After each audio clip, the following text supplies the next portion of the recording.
పట్నాయక్ గారిని, నవీన్ పట్నాయక్ గారిని, అదే రకంగా చెన్నైకి వెళ్ళి స్టాలిన్ గారిని, అదే రకంగా బెంగళూరుకు వెళ్ళి కుమారస్వామి గారిని, అజిత్ జోగి గారిని, ఇంకా చాలా పార్టీలతో, ఆయా పార్టీల అధ్యక్షులతో వారు సంప్రదించడం జరిగింది.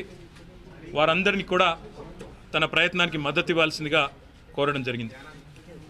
ఆ పరంపరలో భాగంగా నిన్న గౌరవనీయులు వైఎస్ఆర్సీపీ అధ్యక్షులు పెద్దలు ఆంధ్రప్రదేశ్ ప్రతిపక్ష నాయకులు వైఎస్ జగన్మోహన్ రెడ్డి గారికి ఫోన్ చేసి ఈ ఆలోచన గురించి, ఈ ప్రయత్నం గురించి మాట్లాడేందుకు కలుస్తాము అని వారిని కోరడంతో వారు ఈరోజు రమ్మని ఆహ్వానించారు.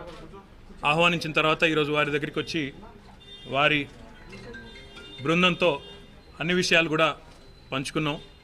తప్పకుండా మాకు విశ్వాసం ఉంది, ఆంధ్రప్రదేశ్ రాష్ట్రానికి ప్రత్యేక హోదాకు సంబంధించిన అంశం ఏదైతే ఉందో ఈ విషయంలో తెలంగాణ రాష్ట్ర సమితి ఇప్పటికే తన వైఖరిని మా పార్టీ అధ్యక్షులు, రాష్ట్ర ముఖ్యమంత్రి కేసీఆర్ గారితో సహా, రాజ్యసభలో మా పార్టీ ఫ్లోర్ లీడర్ కేశవరావు గారు, లోక్సభలో మా పార్లమెంట్ సభ్యురాలు కవిత గారు, అందరం కూడా పలు వేదికల మీద చాలా స్పష్టంగా ఈ మాట చెప్పాము. ఆంధ్రప్రదేశ్ ప్రజలకు భారతదేశ ప్రధానమంత్రిగా ఆనాడు అప్పటి ప్రధానమంత్రి ఇచ్చిన మాటను నిలబెట్టాలని కూడా చెప్పాం. కాబట్టి ఆ విషయంలో ఇలాంటి రెండో అభిప్రాయం కానీ, రెండో ఆలోచన కానీ మా పార్టీలో ఎక్కడా కూడా లేదు.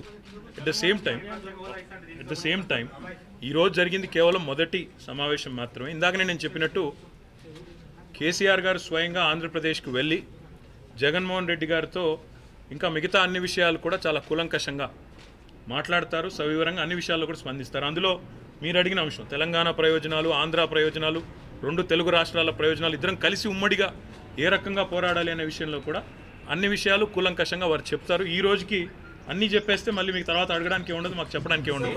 కాబట్టి ఈరోజు ఇక్కడికి వదిలేదు.